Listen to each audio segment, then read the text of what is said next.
बिस्मिल्लाहिर्रहमानिर्रहीम, अस्सलाम वालेकुम। आप देख रहे हैं हालात। मैं हूं सईद चौधरी। अपोजिशन की वाइट बालें और अंपायर का गुस्सा। अंपायर साहब बार बार एहसास दिला रहे हैं कि यार गैर जानबदार हैं हम, सीधी बाल करवाएं, छक्के से न डरें। देखते हैं अगर आपकी बाल LBW करते हैं, आप विकेट उड़ाते हैं, जो भी होगा, या कैच होता है। अगर कैच होता है तो कैच ही देंगे।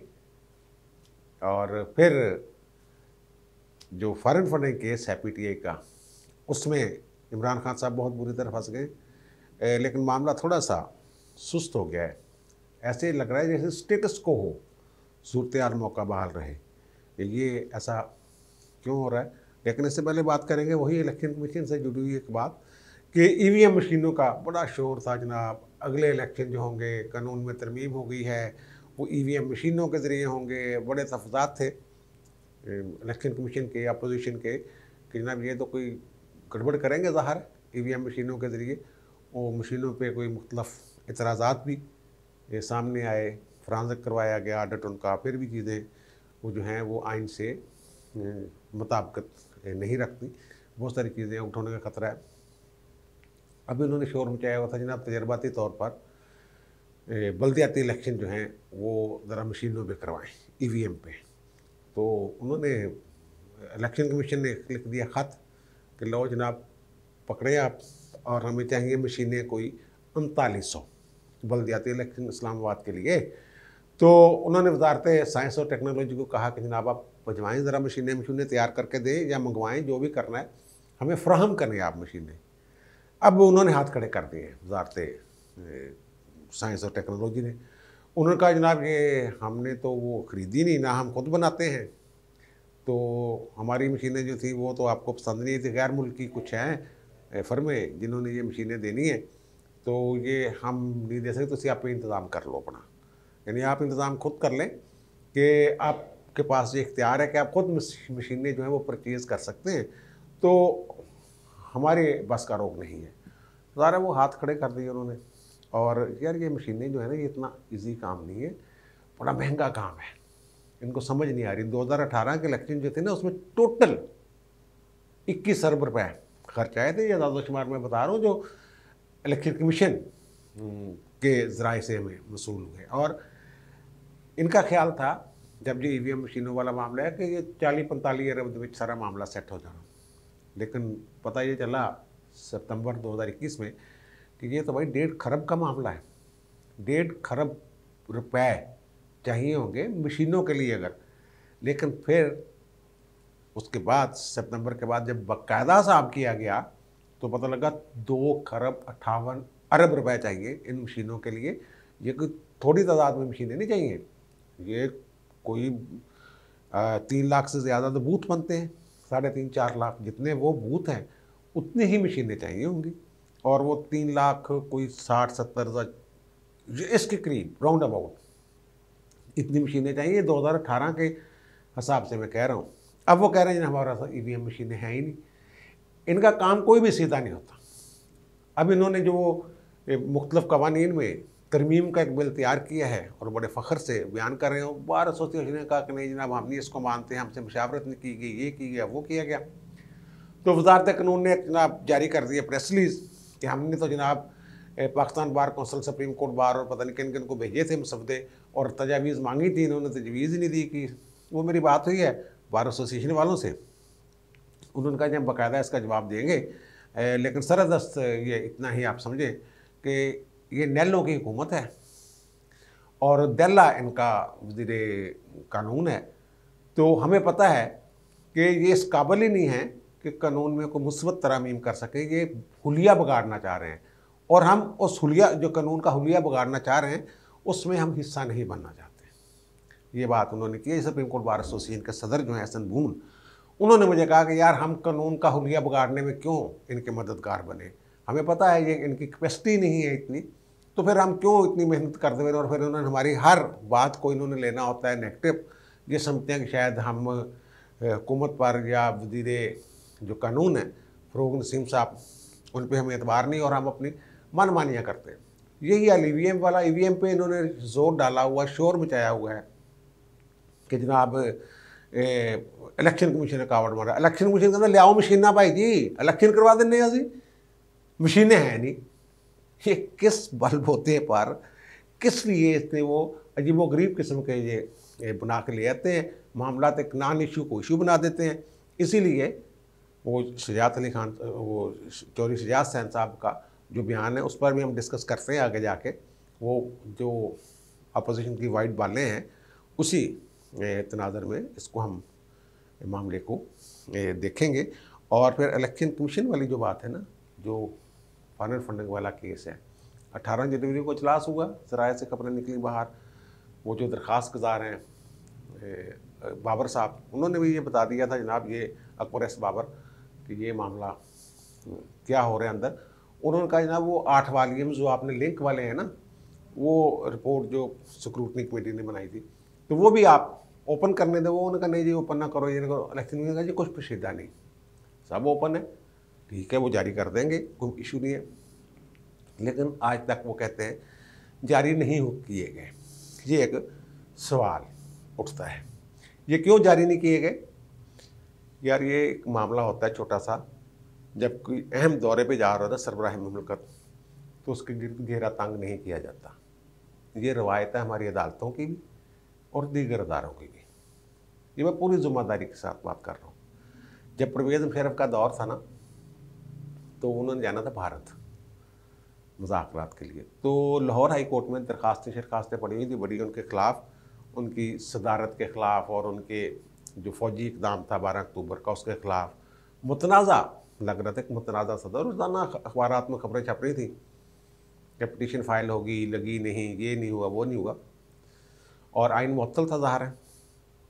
तो एक जज साहब सीनियर जज थे, उन्होंने चीफ जस्टिस से कहा, फलक शेर साहब चीफ जस्टिस थे, कि वो दरख्वास्तें जो है ना उनके भारत जाने से पहले उनका फ़ैसला हो जाना चाहिए। ये ना हो कि वहाँ कोई सवाल कर दे कि जनाब आप तो अदालतों में आपके ख़िलाफ़ दरख्वास्तें हैं, मुतनाज़ा हैं, यानी इस हद तक ख्याल रखा जाता है।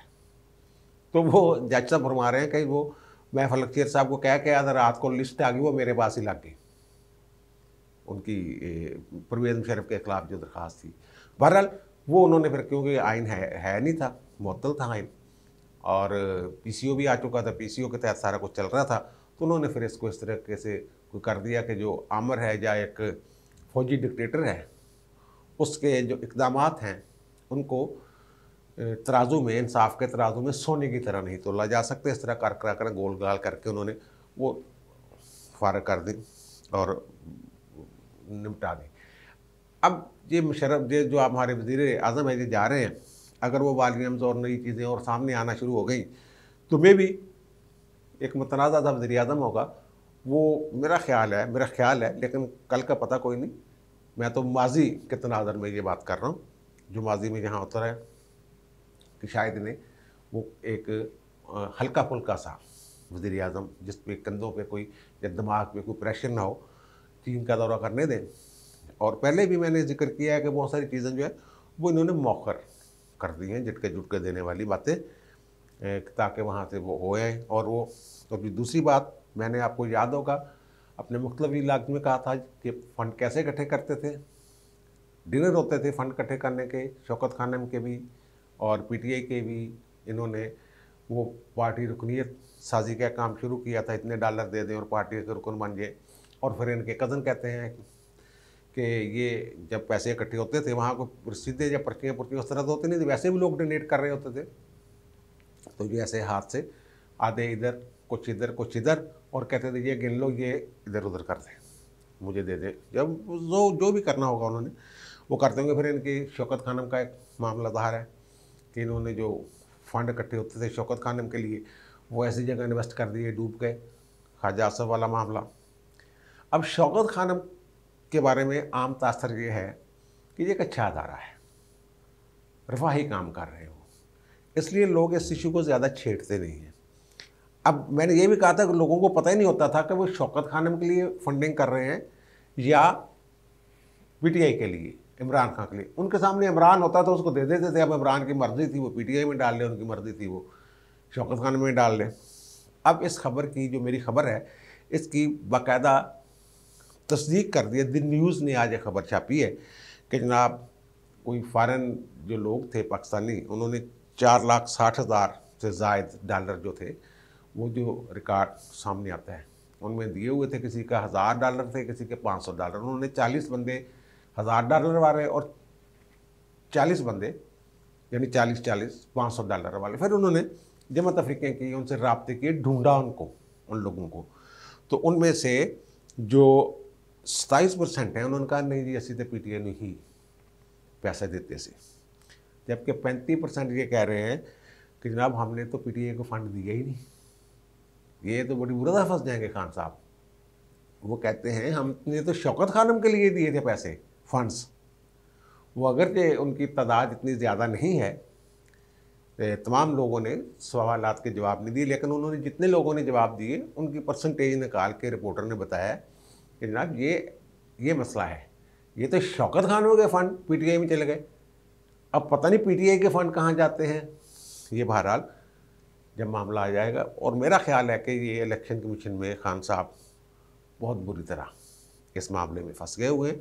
और मैंने कहा भी था एक व्लॉग में कि जब ताहजात नहली वाला मामला आएगा सुप्रीम कोर्ट में, जिसकी पिटीशन फाइल कर दी है सुप्रीम कोर्ट बार एसोसिएशन ने, तो मे भी कि खान साहब उस पिटीशन की हिमायत करेंगे, नहीं जी इक्को दफ़ा ही होता ताहजात नहली नहीं इक्को दफ़ा होता। ये मैंने एक व्लॉग में कहा था। अगर ये ताहजात नहली वाला मामला अगर ज़हारा झूठा बयान अल्फी दिया हुआ है इन्होंने फॉरेन फंडिंग वाले केस में, जब असासाजात जमा करवाते हैं इलेक्शन कमीशन में सियासी जमातें, तो सदर जो है वो बाकायदा कैफिडेविट देते हैं कि तमाम मामला ठीक है जनाब, सही है। तो उस हल्फनामे की बुनियाद पर अगर झूठा होता है साबित, तो वो नहल हो सकते हैं। तो फिर ये मैंने कहा ना, ताहजात नहली वाला जो ये खुद ही हुकूमत कह सकती है नहीं जी इक्को दफ़ा होता, उनका रास्ता जो है वो हमवार हो सकता है। अच्छा, अब आप आते हैं हम कि अपोजिशन वाइट बॉलिंग क्यों करवा रही है। और फिर वो अंपायर को मैंने अर्ज़ किया कि थोड़ा सा गुस्सा है अंपायर को अपोजिशन पे। असल में मसला ये है कि वो जो फ़ज़ा है ना एतमाद की, वो अभी तक बन नहीं रही। वो बहुत सारे मामला तय हो चुके हैं, एक आध मामला रहता होगा कि जनाब अगर इनको गिरा दिया जाता है तो फिर क्या होगा। और वो कहते हैं वो भी कोई बहुत बड़ा मामला नहीं है, वो बहुत सारी चीज़ें जो हैं आपस में तय हो चुके हैं। वो कहते हैं सीधी कीली जी गेंद मारो यार, विकटें अड़ाओ, तुझे किहड़े चक्कर च मेरा ख्याल है ये कहा जा रहा है। लेकिन अपोजिशन वाले चाहते हैं वो इधर उधर बालें कर रहे हैं, सीधी वाइट बॉल ना भी करें, वो इधर उधर कर रहे हैं, वो खेल ना सकें और बस आउट भी ना करें। लेकिन अंपायर इंतज़ार है कि कोई ऐसा मामला हो जाए कि उंगली खड़ी कर दी जाए कि जनाब ये तो आउट हो गए हैं।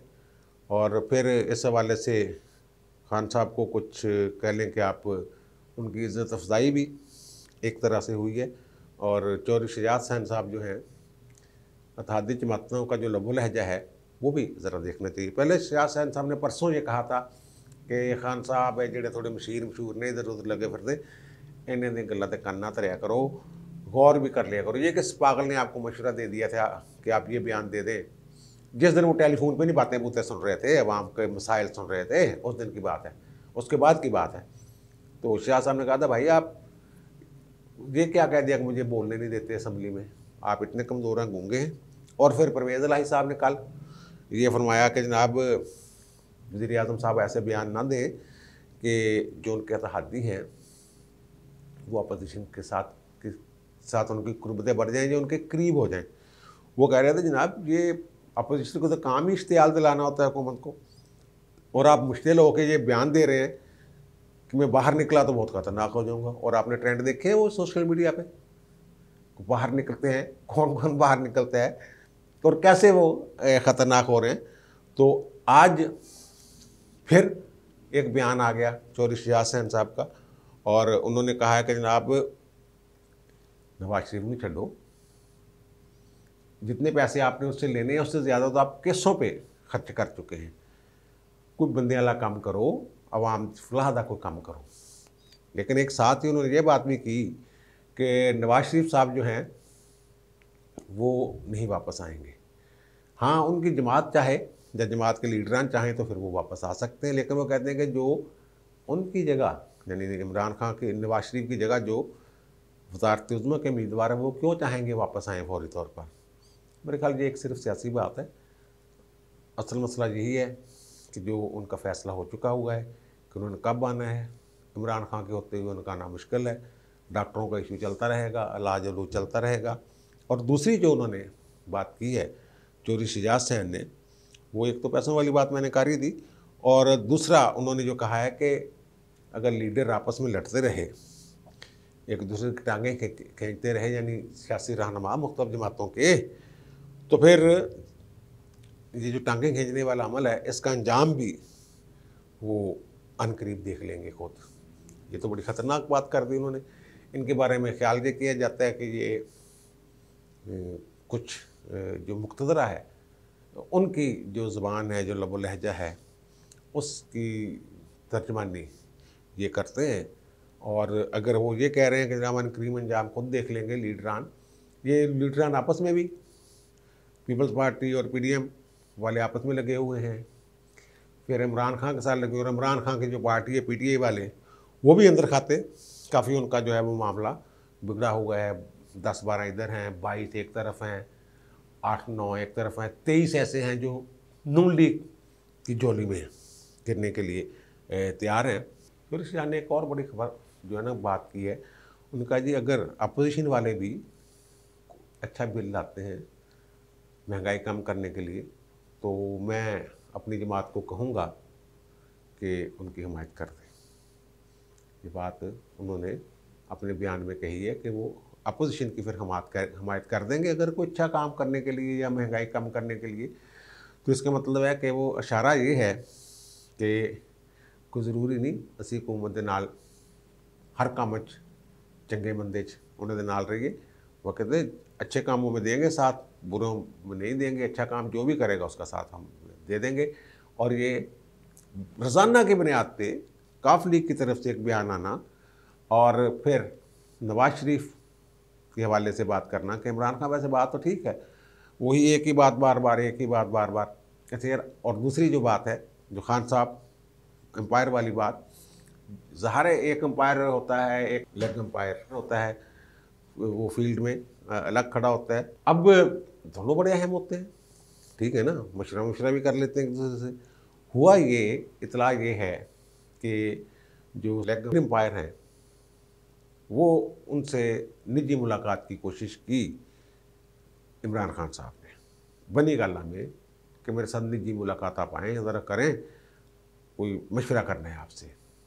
तो निजी मुलाकात जो नए लेग एम्पायर हैं तो वो तो नहीं पसंद करते हैं। वो तो कहते मेरी तस्वीर भी ना छापो भाई जी। फैज़ अमीर साहब ही होंगे ਜਿਹੜੇ ਜਾਂਦੇ ਸੀ बनी गल। तो मैं तो भाई प्राइवेट मीटिंगां दे निजी मुलाकातों के खिलाफ हूँ। हाँ, अगर मुलाकात होगी तो ऑन दी रिकॉर्ड ऑफिशियल सही वाली मुलाकात होगी। अच्छा, हुआ कहते हैं ये है कि उन्होंने एस्टेब्लिशमेंट डिवीज़न के ज़रिए पैगाम भिजवाया।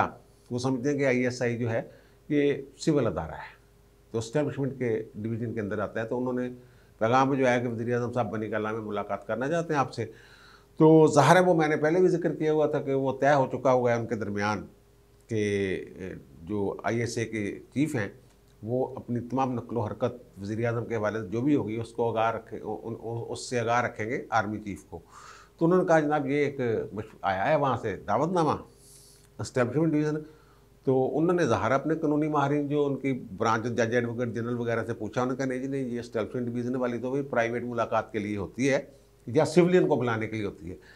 अगर सरकारी मीटिंग है तो उसके लिए वजारत दिफा के ज़रिए जो है वो एक दावत जानी चाहिए, क्योंकि वो हाज़र सर्विस लेफ्टिनेंट जनरल है। तो उन्होंने एस्टेब्लिशमेंट डिवीज़न वालों को कह दिया कि भाई जी सॉरी, मैं निजी मीटिंग नहीं कर सकता उनके साथ ये, क्योंकि मैं समझता हूँ कि निजी मीटिंग होगी। तो मैं ऑफिशियल ताबेदार हूँ, मैं तो भाई मतहत हूँ उनका। प्राइवेट मीटिंग में अपने बॉस की मर्ज़ी के बगैर, जो मेरे फ़ौज वाले बॉस हैं उनकी मर्ज़ी के बगैर नहीं कर सकता। तो फिर उन्होंने कहा कि जनाब अगर मुलाकात होगी तो ये भी मैं माज़रत चाहूँगा कि किसी प्राइवेट जगह पे नहीं हो सकती। ये आप मुझे बता दें कि वज़ीर आज़म हाउस में को ऑफिस टाइम में बता दें, उस वक्त मैं मुलाकात कर लूँगा, कोई इशू नहीं है। ऐसा वज़ीर आज़म पास हैं, लेकिन मैं कोई ऐसी मुलाकात नहीं कर सकता जो ऑन रिकॉर्ड ना हो या फिर वो निजी मुलाकात हो।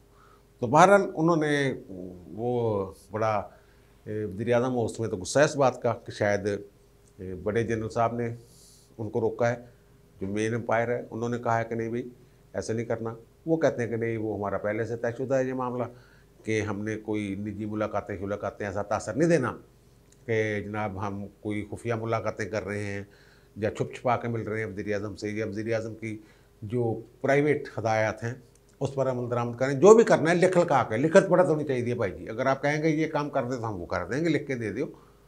अब मुझे दीजिए इजाज़त, हालात गंभीर ने। दोबारा मुलाकात होती है नए भी लाख के साथ। अल्लाह ताला आप पर, मुझ पर, हम सब पर मेहरबान रहे। अल्लाह हाफ़िज़।